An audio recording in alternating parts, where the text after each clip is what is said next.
Buenas tardes, hermanos. Dios le bendiga. Es un gusto poder estar con todos ustedes.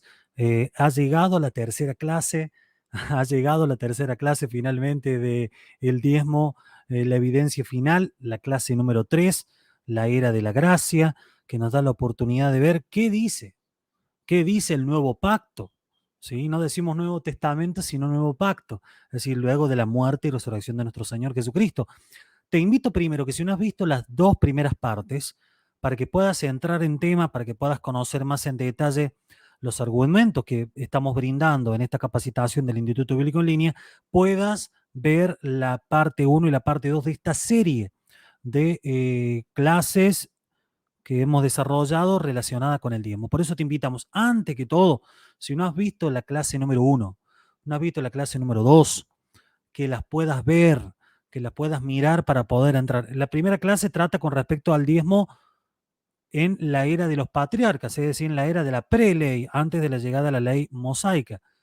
El segundo capítulo trata de la ley con respecto y relacionado con la ley mosaica. Y tercero, lo que tiene que ver con el desarrollo, que es lo que vamos a hacer hoy, de la ley, del diezmo en la era de la gracia. Así que te voy a invitar a que te acomodes, que nos acompañes, que nos dejes tu comentario. Queremos ser parte de tu capacitación, de aquellas áreas que vos querés desarrollar para el ministerio, para tu vida cristiana. Nosotros estamos aquí para acompañarte. Nos presentamos y arrancamos con esta tercera clase del diezmo, la evidencia final, la era de la gracia.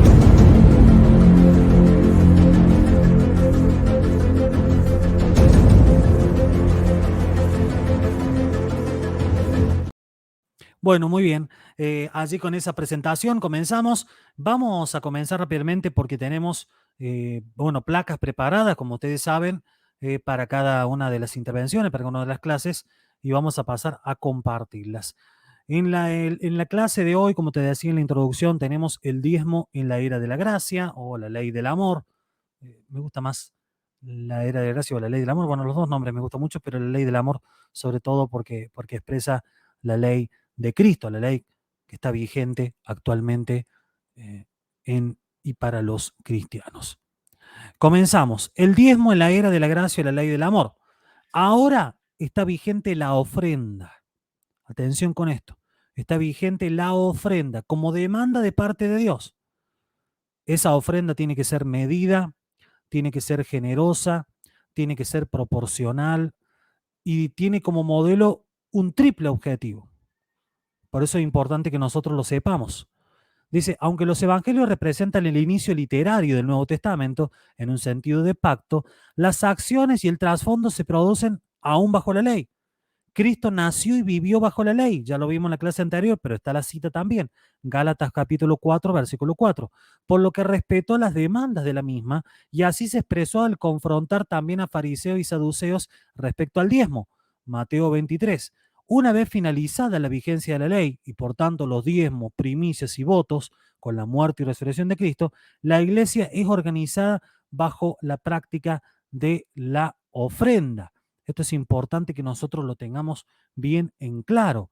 ¿Sí? La ley y los profetas tuvieron vigencia hasta la generación de Juan, Lucas 16, 16, que es la misma generación de Jesucristo. Y por ende, nosotros podemos argumentar claramente que la ley mosaica no está vigente. Recordemos que la ley es una unidad, no podemos separarla en su aspecto moral y ético, sino que cuando hablamos de la ley de Cristo, o la era de la gracia, estamos hablando de un nuevo pacto y que por ende, por contexto bíblico, literario y también lo que tiene que ver con análisis en los idiomas originales, se refiere a un cambio de ley. Hebreos se expresa sobre eso muy claramente. Entonces, es importante que nosotros lo tengamos bien en claro. El establecimiento del modelo de la ofrenda, esto es importante que nosotros lo entendamos, es un mandamiento de la ley del amor para la iglesia y tiene un triple objetivo. Esto es importante. Tiene un triple objetivo. Es decir, está la ofrenda general, está la ofrenda social o comunitaria, que es la asistencia a otras congregaciones o hermanos particulares. Esto se va a ver claramente en los ejemplos de texto bíblico que nosotros vamos a argumentar. Tercero, la ofrenda para el sostenimiento del pastor o obrero cristiano. Claramente, las tres demandas se mantienen prácticamente, si usted me permite, inalterables con respecto a la ley mosaica. Pero ¿qué es lo que cambia? Que en la ley mosaica estaba estructurado lo que tiene que ver con el diezmo, que tiene que ver con la ofrenda, que tiene que ver con la primicia, que tiene que ver con el voto. En este caso, en el Nuevo Testamento no está establecido de esa manera. Y cuando hablamos de establecido, no es la opinión de una denominación o de un ministro o de una congregación. Lo que establece de manera directa el Señor Jesucristo para la era de la gracia o establecido en las epístolas pastorales, en los textos históricos como Hechos de los Apóstoles y algunas porciones que hay también en las epístolas, no se establece ninguna otra vigencia de ningún otro tipo de colaboración económica para en la época, en la era de la iglesia. Solamente la ofrenda general, la ofrenda social o comunitaria y la ofrenda para el sostenimiento de la iglesia. Esto es muy claro, es muy evidente y es por eso que nosotros lo tenemos que tener bien, pero bien, pero bien en claro. Vamos a pasar a fundamentar. Este es el argumento. Ahora hay que empezar a fundamentar el por qué planteamos esto. La ofrenda general, porque en cuanto a este servicio a los santos es por demás que yo les escriba, pues conozco su buena disposición, de la cual me alegro por ustedes ante los macedonios, es decir, que acá ya haya estado preparada desde el año pasado. El celo de ustedes ha estimulado a la mayoría de ellos. Así que creí necesario exhortar a los hermanos a que se adelantaran a ir por ustedes y prepararan de antemano su generosa ofrenda ya prometida para que la misma estuviera lista como ofrenda, como generosa y no como por codicia. Por esto digo, el que siembra escasamente, escasamente también segará. Y el que siembra abundantemente, abundantemente también segará. Siempre hablando de la ofrenda. Nunca este texto se refirió en el contexto histórico, literario y tampoco idiomático al diezmo. Atención, porque muchas veces se ha usado con ese objetivo. Versículo 7. Que cada uno dé como propuso en su corazón, no de mala gana, ni por obligación, porque Dios ama al que da con alegría. Acá hay que tener cuidado, no pensar que Dios, el amor de Dios está basado en lo que uno da, sino que está planteando que el amor de Dios, dice, el versículo dice que cada uno dé como propuso en su corazón, no de mala gana ni por obligación. Es decir, Dios ama la actitud de esa persona, de dar con alegría. Esto es importante tenerlo en claro, porque si no da a entender, si lo leemos de manera llana el texto, de que Dios solamente ama al que da. Y muchas veces se ha tomado como argumento esto que dice en el versículo 7, como argumento para decir que hay como una clase alta de los cristianos, aquel que diezma, y una clase baja que son los que no diezman. No, no, cuidado. Cuidado porque es manipulación bíblica eso. ¿Sí? Por eso es importante que nosotros lo tengamos en claro. Versículo 8. Y Dios puede hacer que toda gracia, es importante, puede hacer, no es obligatorio, puede hacer. No es que si yo ofrendo es como que muevo la mano de Dios, no. Y Dios puede hacer que toda gracia, puede hacer que toda gracia. ¿Y de qué depende? ¿De que Él tenga el poder o no? No, depende de que Él decida en su soberana voluntad hacerlo. Abunde para ustedes, a fin de que teniendo siempre todo lo necesario en todas las cosas, abunden para toda buena obra. Es decir, yo tengo para abundar en obras. Es decir, yo tengo para abundar para buenas obras. Es decir, siempre pensada, ¿sí? La abundancia de Dios pensada en relación o basada en o a partir de la bendición de Dios para otros, nunca de manera codiciosa. Toda gracia abunde para usted a fin de que teniendo siempre todo lo suficiente, primera etapa, tener todo lo suficiente en todas las cosas, eso incluye lo económico, abunden para que para toda buena obra, es decir, Dios me prosperó, Dios me bendijo, Dios proveyó para mi casa, entonces yo también debo ser lo suficientemente generoso para proveer para toda buena obra. Es interesante porque nos muestra que la ofrenda, además de ser voluntaria, además de ser basada en el corazón de la persona, porque la ofrenda muestra el corazón de las personas. Y no estamos hablando de cantidad, estamos hablando del corazón, de la voluntad. Recordemos que la palabra corazón en la Biblia siempre está asociada no solamente a las emociones, sino a la voluntad. Esto es muy importante porque el corazón revela hasta dónde han llegado los principios de la palabra de Dios, hasta cuánto se han internalizado los valores de Dios en mi vida. Y se expresan no solamente en la economía, se expresan también en otras cuestiones. Así que a estar atento con ese tema. Dice, y Dios puede hacer que toda gracia abunde para ustedes, a fin de que teniendo siempre todo lo suficiente en todas las cosas, abunden para toda buena obra. Fíjese la bendición que tienen las personas que dan. Qué importante que es dar, con alegría, abundantemente, ¿sí? Como está escrito, Él esparció, dio a los pobres, su justicia permanece para siempre. Es muy interesante.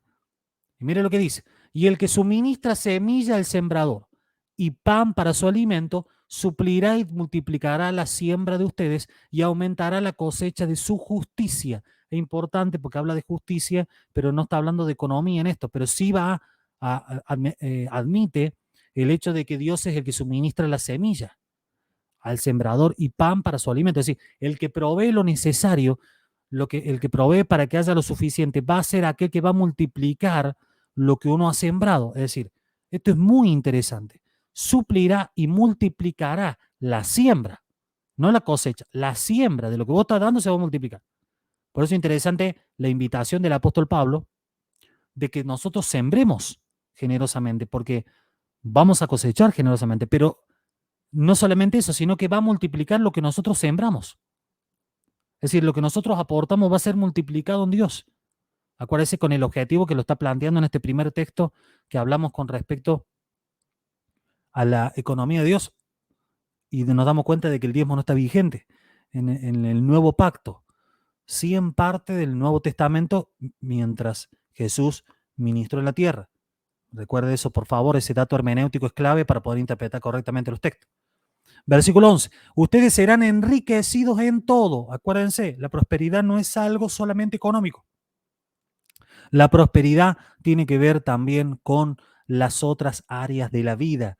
Nunca el judaísmo, que es el contexto y el trasfondo sobre el cual se desarrolla la palabra de Dios, imagina la prosperidad en un sentido solamente monetario, financiero, económico, sino que hace una lectura plena, la prosperidad en la familia, en la casa, personal, espiritual.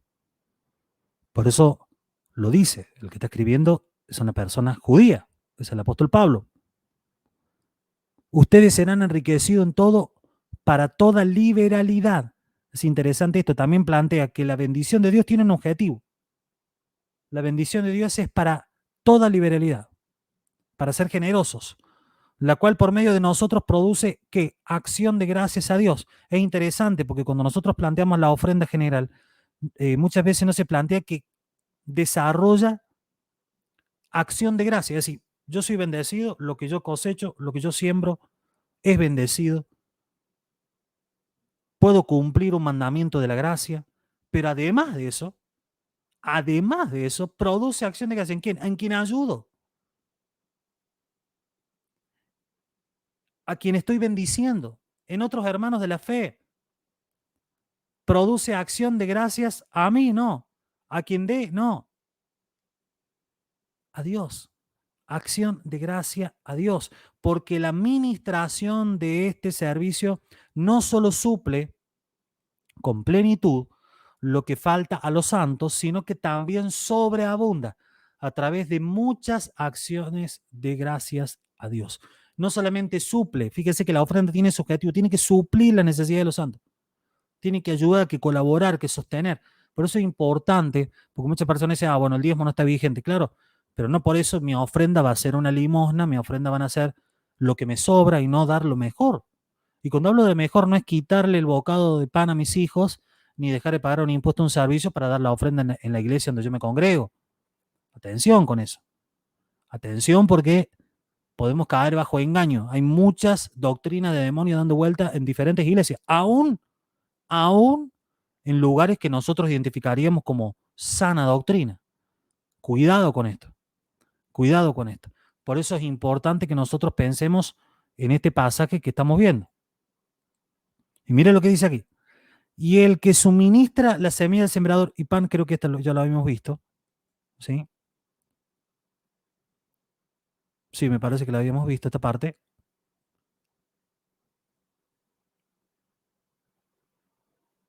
El versículo 13 nos faltaba. Por la prueba dada por esta administración, glorificarán a Dios por la obediencia de ustedes a la confesión del Evangelio de Cristo. Esto es interesante, ¿sí? Estamos siempre citando 2 Corintios 9. Por la prueba dada por esta administración, es decir, cuando nosotros damos a Dios, es una muestra cabal, es una prueba. Cuidado con esa palabra que se confunde con el sentido de sufrir aflicciones. Dar en la ofrenda, según la vigencia de la ley del amor, no es una prueba, pero sí muestra. En ese sentido es la palabra prueba, porque prueba, por la prueba dada por esta administración, nosotros estamos ministrando. Cuando ofrendamos, estamos ministrando. Estamos dando de lo que Dios nos dio para administrar. Eso es mayordomía cristiana. Administración de los recursos de Dios. Glorificarán a Dios por la obediencia de ustedes.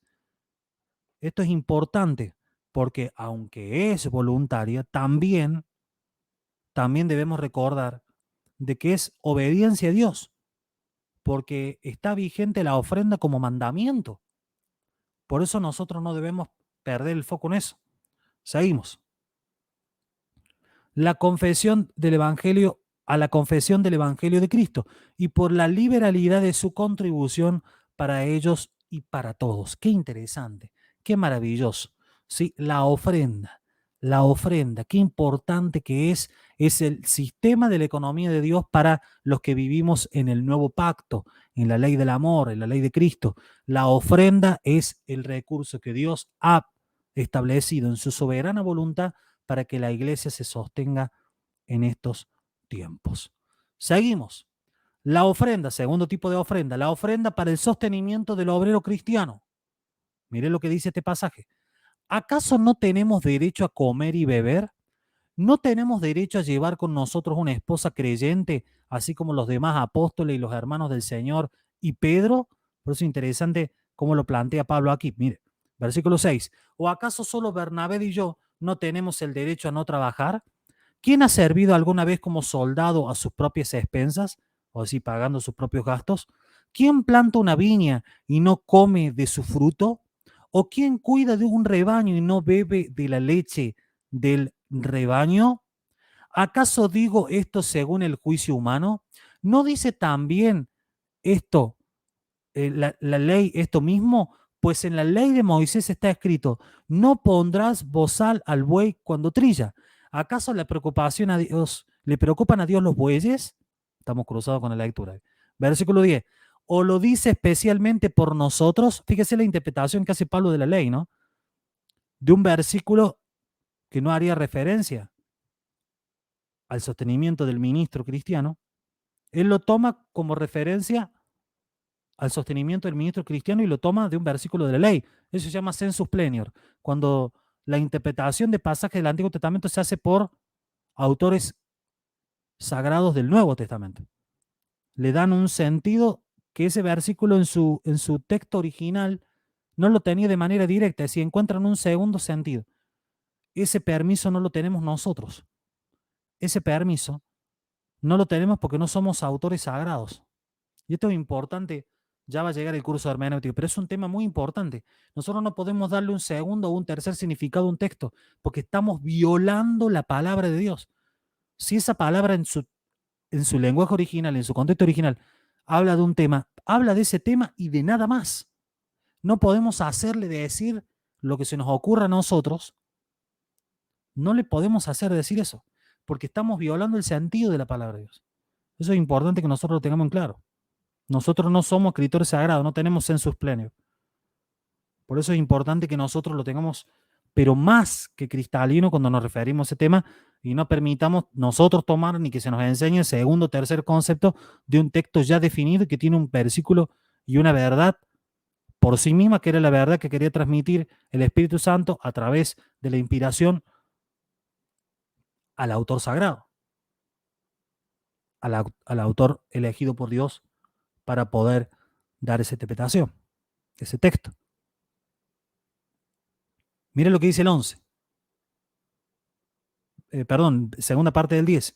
Sí, se escribió por nosotros, porque el que ara debe arar con esperanza, y el que trilla debe trillar con la esperanza de recibir de la cosecha. Es decir, manifiesta claramente que el obrero es digno de su salario. Claro que sí.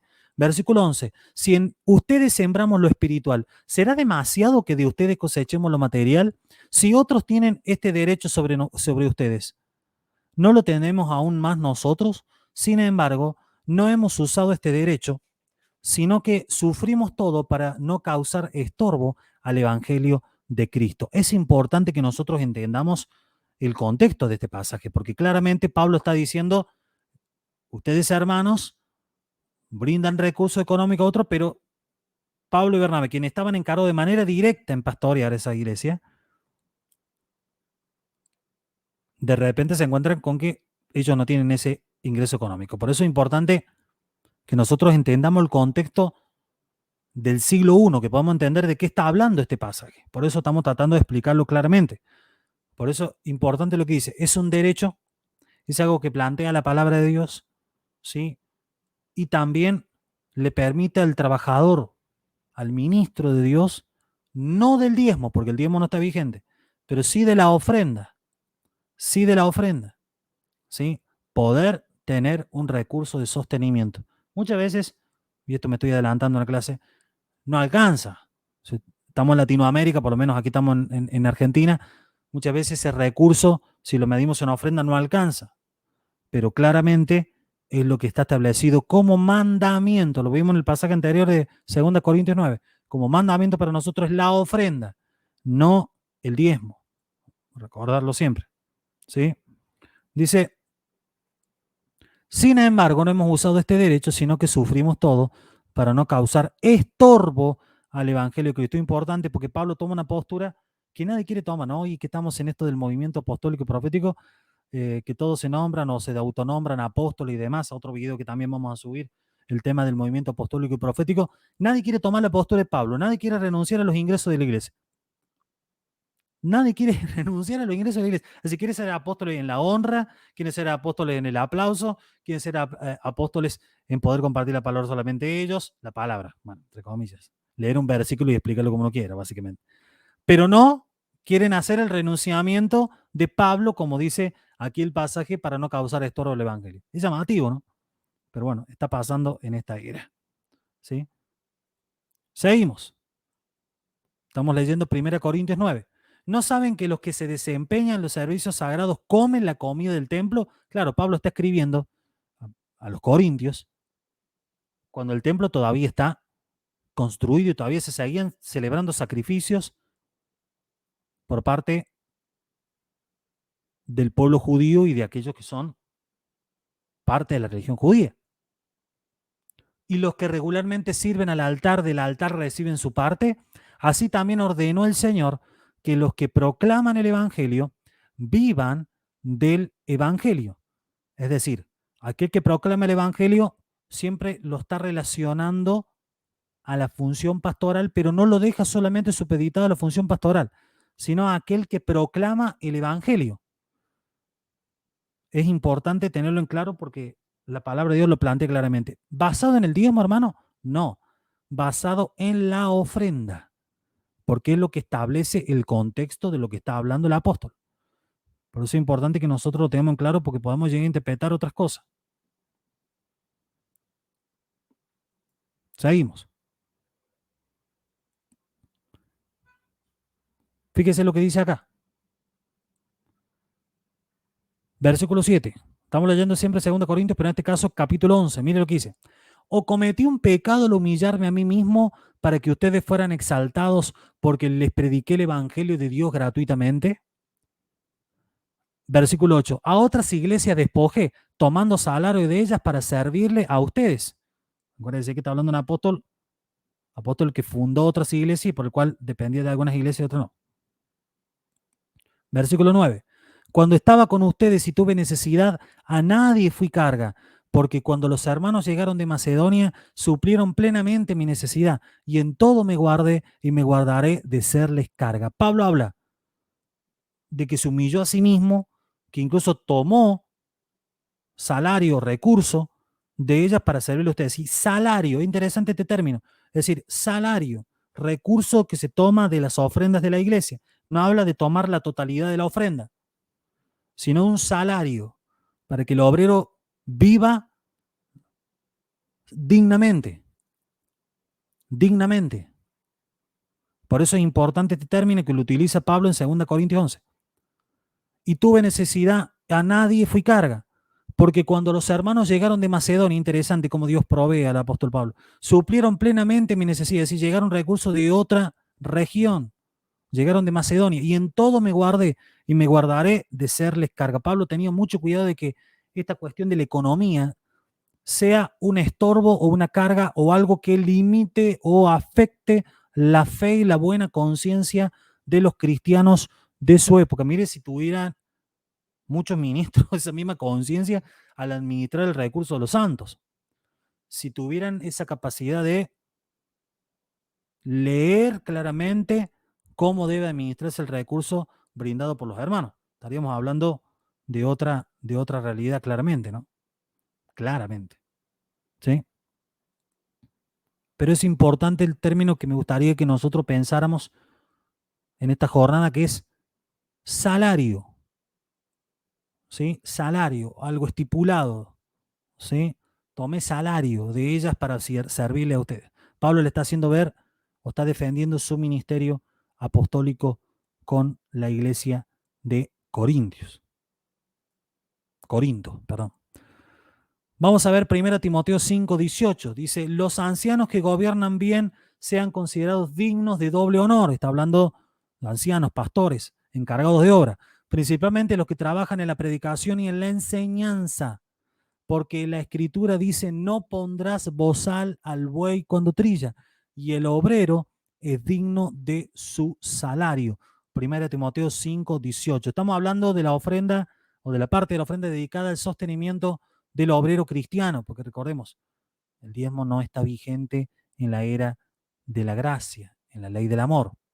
Aquí es claro lo que dice Pablo a Timoteo, le enseña, ¿sí? Lo que estamos viendo, y fíjese lo que dice. Los ancianos que gobiernen bien sean considerados dignos de doble honor, principalmente los que se trabajan en la predicación y la enseñanza, es el honor personal, pero también el honor del reconocimiento financiero, porque la escritura dice, no pondrás bozal al buey cuando trilla, mismo pasaje que utiliza en otra porción de 2 Corintios, Pablo, y el obrero es digno de su salario, lo dice 1 Timoteo 5:18. Importante que nosotros lo tengamos en claro respecto a esta referencia que está haciendo el apóstol Pablo con respecto a la vigencia de la dignidad del salario para el obrero cristiano, pero considerándolo en la ofrenda, nunca relacionado al diezmo. Esto es importante que nosotros lo tengamos bien en claro cuando nos referimos o hacemos referencia a esto.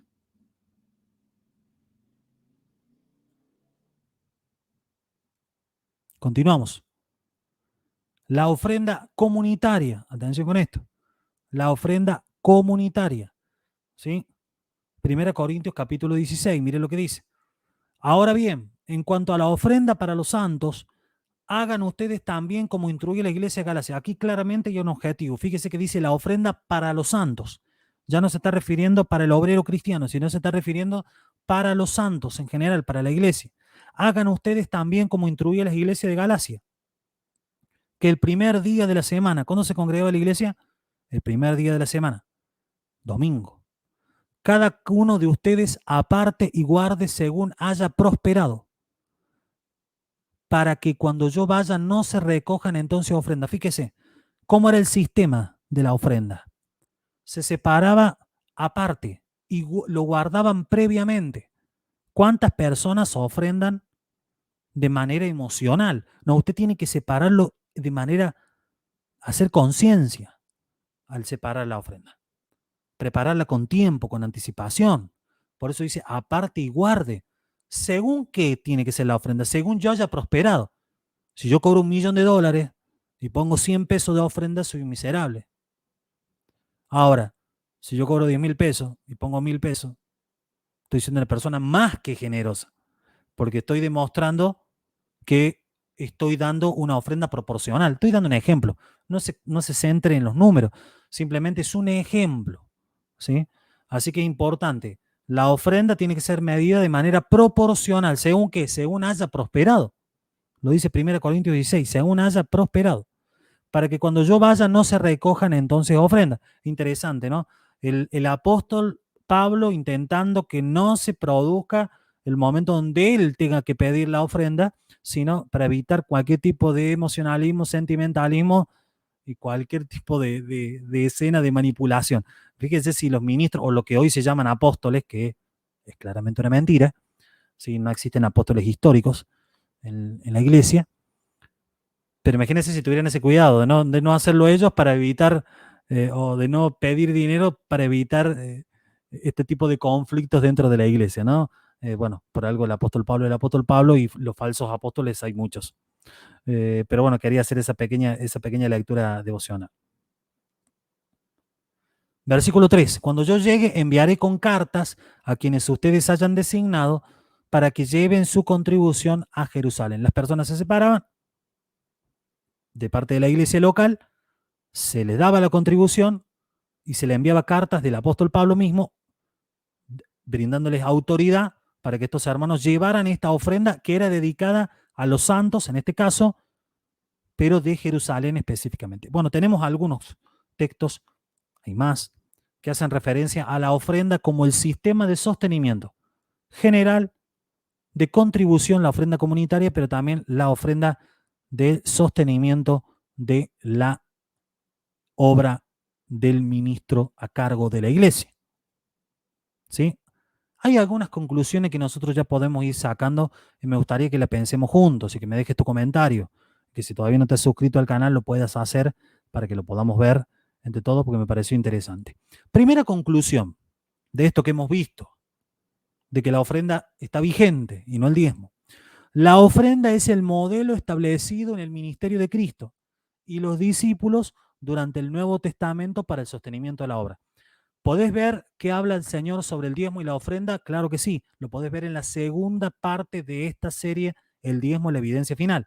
Allí tenés, en la última parte, lo que tiene que ver con lo que el Señor vivió, pero también lo que practicó en su ministerio. Y te vas a dar cuenta que Él practicó la ofrenda. En su ministerio practicó la ofrenda. Aunque Él vivió bajo la ley, en su ministerio se recogían ofrendas, no diezmos. No diezmos. ¿Sí? Y los discípulos durante el Nuevo Testamento para el sostenimiento de la obra. La ofrenda es el modelo. Y acá no hay mucha discusión hermenéutica. Es decir, no hay forma de plantear el hecho de que el diezmo esté vigente.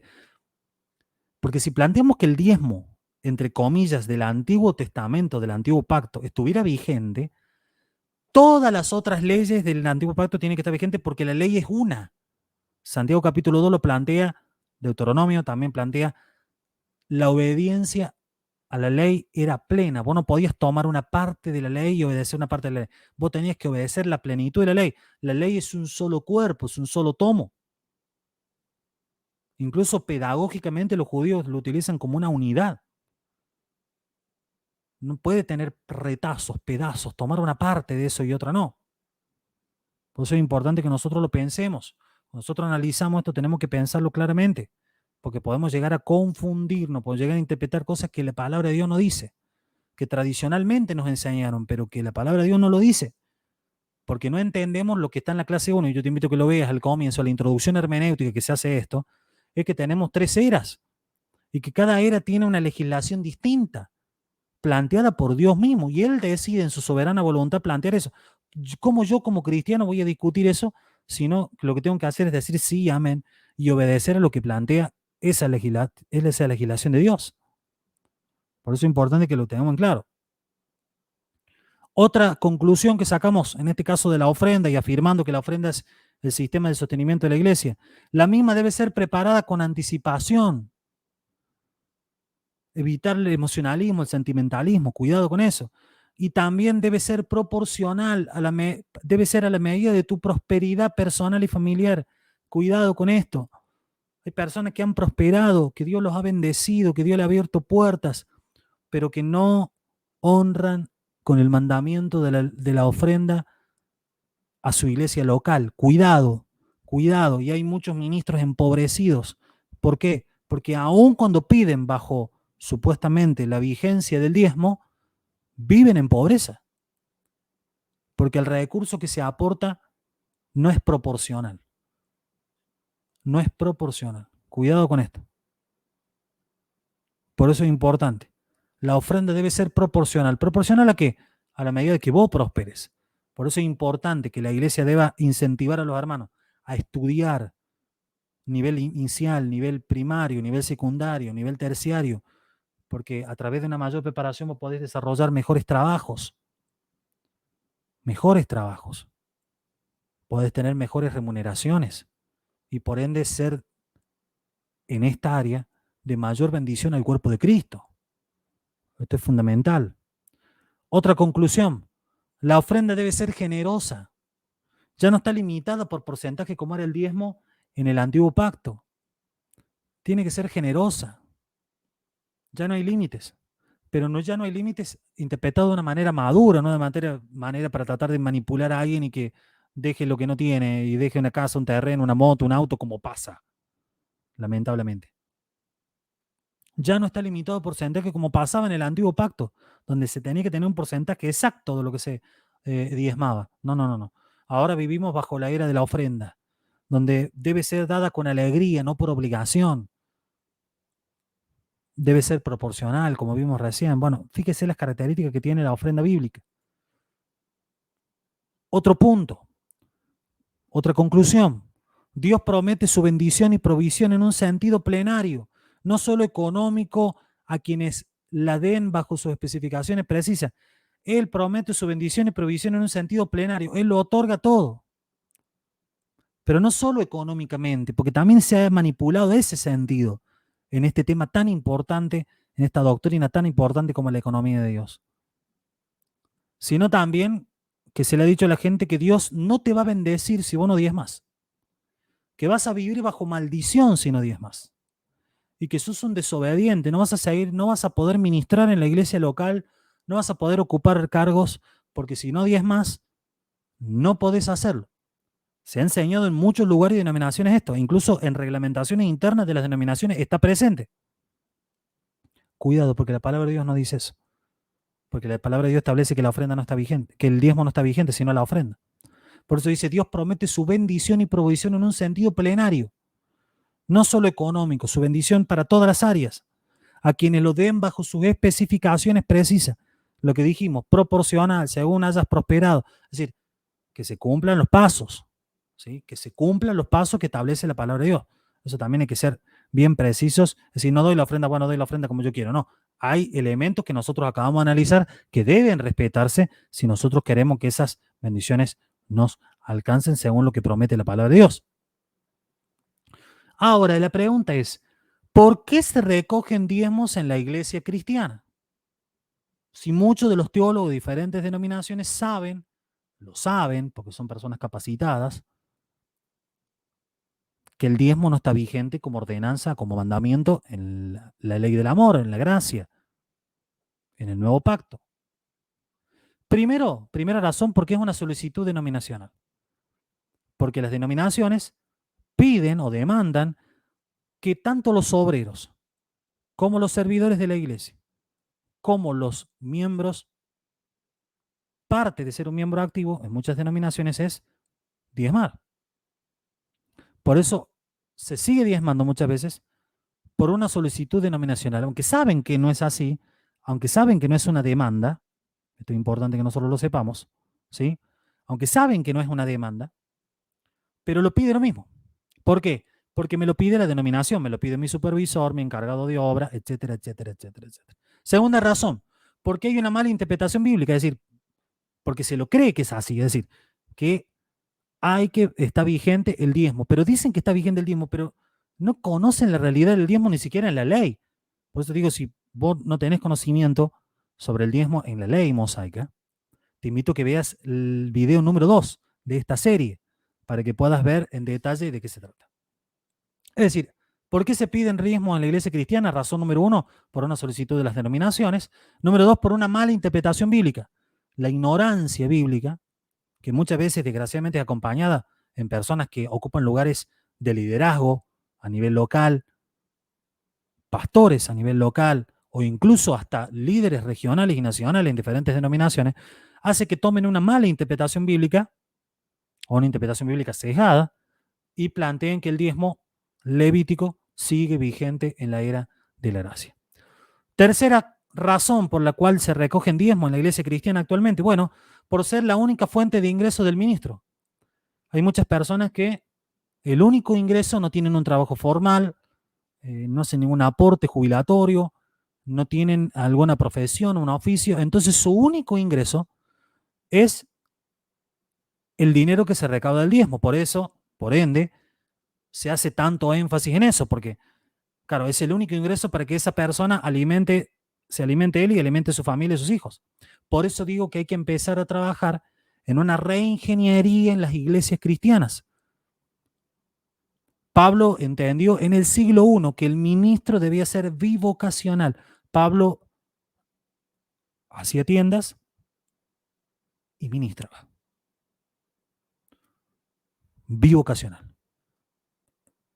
Los ministros del siglo XXI, en esta era que vivimos, donde está tan desacreditada la palabra de Dios, muchas veces por la acción de la iglesia cristiana, debemos empezar a pensar, y ya esto no es algo que yo plantee particularmente, pero sí que suscribo, a ministros bivocacionales, a ministros que tengan una profesión y también tengan una ayuda, claro que sí, a través de las ofrendas. Por eso digo, no, esto no es algo que se cambie de un día para el otro. Hay iglesias que ya están avanzando en esto. Grandes ministros y teólogos ya están enseñando de manera abierta y pública lo que antes muchas veces se comentaba en un ámbito académico, de que el diezmo no está vigente en la era de la ley, de Cristo, en la era de la gracia, que no está vigente. Pero como muchas veces se recogen diezmos, porque es la única fuente de ingreso del ministro. No hay mucha más explicación para brindar para algunos casos. Pueden aplicarse los 4 casos que estás viendo en pantalla, o puede aplicarse 1 o 2. Pueden combinarse. Ya habría que analizar caso por caso. Y la cuarta razón es porque es utilizado no para el obrero, sino para la construcción de edificios, pago de servicios. Muchas personas argumentan eso. Y es claro, hay iglesias que lo establecen, pero el obrero no se queda con ese recurso, sino que ese recurso ingresa como un recurso de renta general, si usted me permite, a una iglesia más grande para poder hacer el sostenimiento, la construcción de edificios. Esto pasa mucho en algunas denominaciones en Latinoamérica. ¿Sí? El recurso no se lo queda al ministro propio local, hablando del diezmo siempre, ¿no? Sino que va dedicado a la construcción de edificios, el pago de servicios, y por ende se sigue pidiendo los diezmos, aunque no es algo que establezca la palabra de Dios para los cristianos actualmente. ¿Sí? ¿Qué se necesitaría hacer? O por lo menos que he evaluado leyendo material, reflexionando, escuchando, aprendiendo. Una reingeniería eclesiástica. Una reingeniería económica en nuestras iglesias. Punto número 1. Una reforma educativa bíblica y sistemática para los miembros y los líderes sobre la ofrenda. Es decir, sobre esta pequeña base que construye humildemente este humilde canal de Instituto Bíblico en Línea, pero sobre la palabra de muchos otros ministros muy respetados del Evangelio de diferentes denominaciones, sobre todo conservadores, empezar a desarrollar una base educativa en tu iglesia local, vos que estás viendo el video, empezar a desarrollar y a comprender de qué hablamos cuando hablamos del diezmo, hasta dónde fue su vigencia y la vigencia de la ofrenda y qué características tiene que tener para nosotros ofrendar. Para eso se requiere lo que dice el primer punto, una formación educativa bíblica sistemática, ¿sí? Al miembro y a los líderes sobre la ofrenda. Por eso digo, es un proceso, este sería el primer paso. Segundo, el desarrollo de hábitos de oficio y profesión en los nuevos líderes. Lo que te decía, plantear el ministro bivocacional, una persona que tenga habilidades, herramientas para defenderse en la vida, que el ministerio no sea tu única fuente de ingreso. Porque ¿qué pasa también? Que muchas personas no predican de cierto tema en la iglesia para no ofender a los miembros fieles, para no ofender a las personas que diezman. Entonces, para no ofenderlos, no predican de ciertos temas, no denuncian sus pecados, los pecados de sus familiares. ¿Por qué? Y claro, si es mi único sostenimiento, voy a depender de que no le caiga mal lo que yo diga en la prédica o en el estudio bíblico para que no se me ofenda los 4 o 5 diezmadores que tengo. He escuchado esos planteamientos. He escuchado esos planteamientos de personas que honestamente lo plantean como diciendo, bueno, pero lo diré, lo predico, enseño ciertas cosas, se me van a ofender. Bueno, por eso digo, es necesario el desarrollo de hábitos, de oficio y profesión en un nuevo líder. No puede ser que un candidato líder en cualquier denominación cristiana tenga como objetivo económico el desarrollarse ministerialmente. Hay una falla allí. Hay una falla también en el que selecciona el candidato. Así, no, el ministerio como salvataje económico. No, no puede ser así.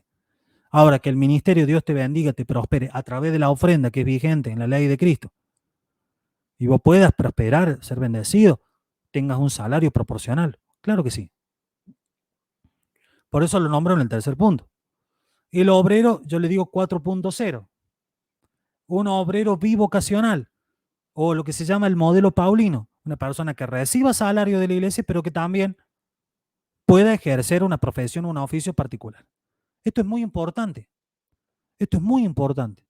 Y también el cuarto punto fundamental que en muchas iglesias ya se está instrumentando, sobre todo en algunas partes de Latinoamérica, pero sobre todo en los Estados Unidos, que es, ante lo pasado, lo sucedido en la pandemia y demás,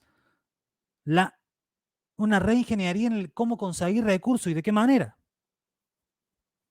Y acá pongo algunos ejemplos nada más. La generación de recursos genuinos mediante otras modalidades, por ejemplo, ventas de bienes y servicios, la propiedad de tenencia, renta o venta de inmuebles, el desarrollo de comercios, emprendimientos productivos, esto es muy importante. También el desarrollo de microemprendimientos o empresas de carácter comercial público, es decir, que no estén relacionados directamente con la iglesia, pero que son financiados y que ayuden a financiar el recurso de la iglesia. Así, se ponen empleados, se ponen personas a trabajar, se le paga el salario y la ganancia, el excedente va al recurso de la iglesia. Hay iglesias que han desarrollado tremendas obras sociales, han desarrollado hasta plan de viviendas, pero no solamente para los cristianos, para la gente en general, a través de este sistema de generación de recursos genuinos mediante nuevas modalidades. Personas, iglesias que venden productos y servicios, libros cristianos, productos de enseñanza, bueno, diferentes cuestiones, incluso servicios que tienen que ver no con la modalidad de la práctica de ministerio, sino elementos que puedan desarrollar. No hablo solamente de productos y de bienes comerciales y inmuebles, sino también la de servicios particulares. Así, por eso es importante el desarrollo del segundo punto, hábitos de oficio y profesiones para los nuevos líderes, para que a través de el desarrollo y la maquetación de esos productos, de esos servicios, uno pueda mejorar la ingeniería económica de la iglesia. Nos damos cuenta, obviamente, que esto es un proceso. Nadie dice que esto pase de un día para el otro, pero es un proceso que creo que, por la buena o por la mala, muchas iglesias van a tener que empezar a encarar. Formación educativa y bíblica sistemática para el miembro y el líder, sí o sí, y no solamente con respecto a la ofrenda, con respecto a muchos temas. El desarrollo de hábitos, de oficio y profesión de nuevos líderes, enseñarle a administrar el recurso.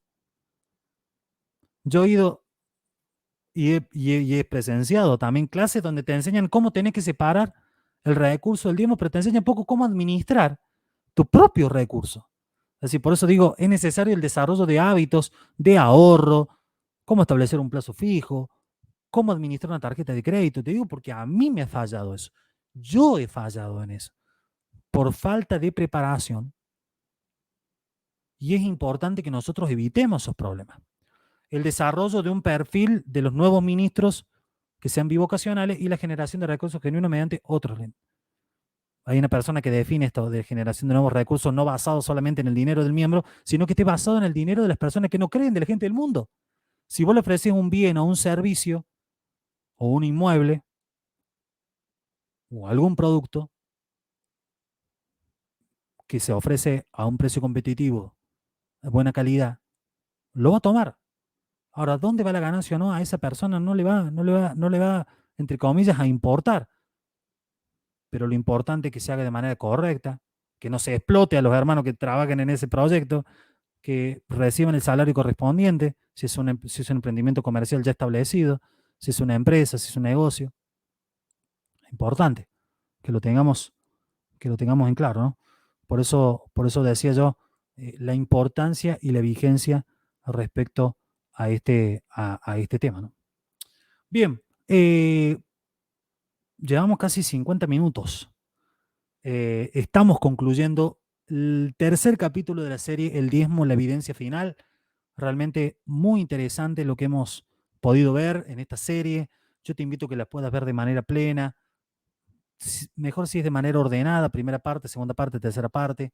La primera parte tiene un aspecto hermenéutico bien interesante. Si este video te ha sido de bendición, si has enriquecido tu postura, por más que no sea esta tu postura, pero creo que los datos son evidentes de que es la postura que la palabra de Dios expresa para la era de la gracia, pero aún si sostenés otra postura que te pueda enriquecer, que te pueda hacer mirar las cosas quizá con algunos puntos o por lo menos te hagas algunas preguntas de ahora en más y que sería interesante que te podamos ayudar a evacuar las mismas, pero lo cierto y concreto es que es necesario una reeducación en la iglesia. Es necesaria una reeducación no solamente en cómo conseguir el recurso, porque se hace mucho foco en el diezmo, en el diezmo, en el diezmo, pero poco en la administración de los recursos. La administración de los recursos. Por eso es importante que si parte de lo que queremos cambiar en la iglesia, y esto lo digo a modo de conclusión, es el testimonio que tiene la iglesia en general en Latinoamérica, en Argentina, tiene que cambiar la administración de recursos. Ser profesional, transparente. No tiene que estar centrado solamente en un solo objetivo, tiene que ser una ofrenda que abarque lo comunitario, la necesidad del lugar donde nosotros vivimos. Atender no solamente el sostenimiento del obrero, sino también la ofrenda que sostenga la necesidad de los santos. Por eso tiene que ser de cada uno de nosotros, miembros o pastores o ministros de la iglesia, una ofrenda generosa, una ofrenda proporcional a cómo Dios nos haya prosperado, una ofrenda que honre al Dios que es dueño del oro y de la plata, aquel que es dueño de todo. Por eso me quiero quedar con esta reflexión y alentarte a que nos acompañes. Tenemos varias capacitaciones para poder brindarte. Ya se viene a partir de la semana que viene el lanzamiento del curso de hermenéutica. Atención, aquellos que estén interesados, por favor, que puedan comunicarse con el Instituto Bíblico en Línea. Podés dejar un mensaje aquí, un comentario en este video para que nosotros podamos asistirte. Estamos pidiendo que las personas confirmen que van a participar por el material. El curso se va a llamar Cómo interpretar la Biblia, como una segunda parte de la serie Cómo estudiar la Biblia, que te invito también que la veas. Ya está subida toda la serie de 4 modalidades de aprendizaje de cómo estudiar la Biblia. La tenés también disponible de manera gratuita para todos aquellos que lo quieran hacer a través del Instituto Bíblico en Línea. Te invito a que compartas este video, que te suscribas y nos despedimos. Seguramente nos reencontraremos más adelante con varios videos que tenemos listos, preparados, que son bien interesantes para compartir con vos. Que Dios te bendiga y nos reencontraremos la próxima vez a través de esta transmisión.